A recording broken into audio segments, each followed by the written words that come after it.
Saya lanjutkan. Menimbang bahwa tuntutan pidana penjara selama 12 tahun terhadap diri terdakwa Arifin Muiz, Majelis Hakim mempertimbangkan tuntutan pidana penjara tersebut terlalu berat jika dibandingkan dengan kesalahan terdakwa. Sebagaimana kronologis perkara itu, yaitu bahwa terdakwa Arifin Muiz pada mulanya terkait dalam usaha atau bisnis timah berawal dari ada kondisi PT Timah TBK selaku pemegang IUP penambangan timah di wilayah Bangka Belitung sedang berusaha untuk meningkatkan produksi timah dan meningkatkan penjualan ekspor timah. Di lain pihak, ada perusahaan smelter swasta di Bangka Belitung juga sedang berusaha meningkatkan produksinya. Salah satu smelter swasta tersebut adalah PT Refine Bangketin atau PT RBT.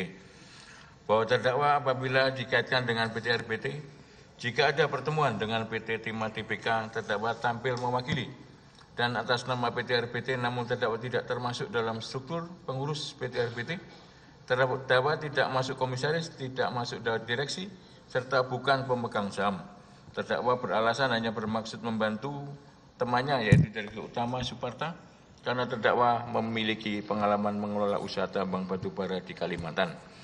Bahwa terdakwa bukan pengurus personal PT RBT, sehingga terdakwa bukan pembuat keputusan kerjasama peleburan timah antara PT Timah TBK dan PT RBT. Begitu pula, terdakwa tidak mengetahui administrasi dan keuangan baik pada PT RBT maupun pada PT Timah TBK.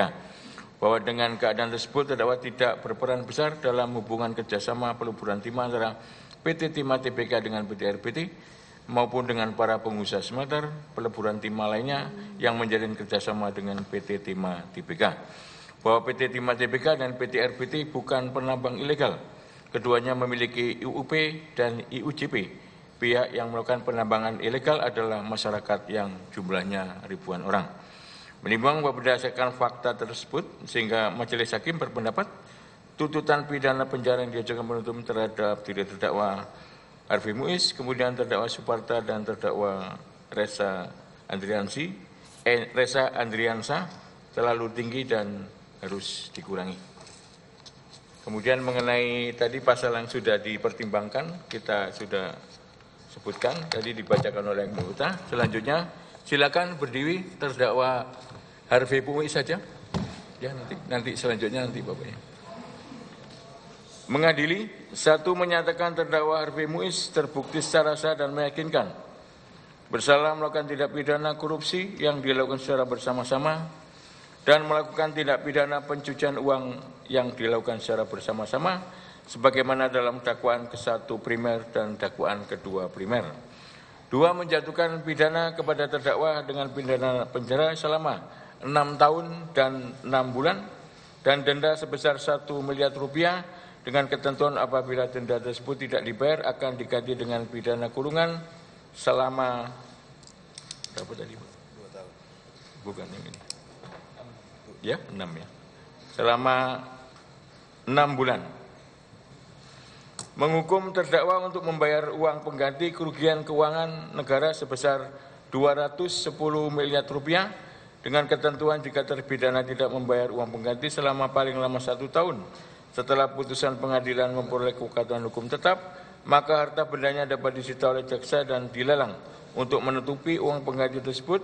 Dan apabila terpidana tidak mempunyai harta benda yang mencukupi untuk membayar uang pengganti tersebut, maka diganti dengan pidana penjara selama 2 tahun.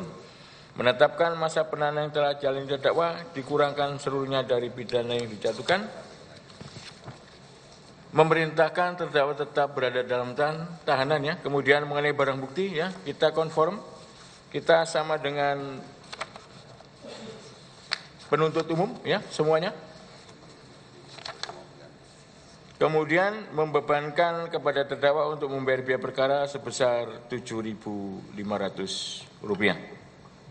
Ya, itu untuk terdakwa Arifin Muiz, silakan duduk. Kemudian terdakwa Suparta, silakan berdiri. Mengadili, 1.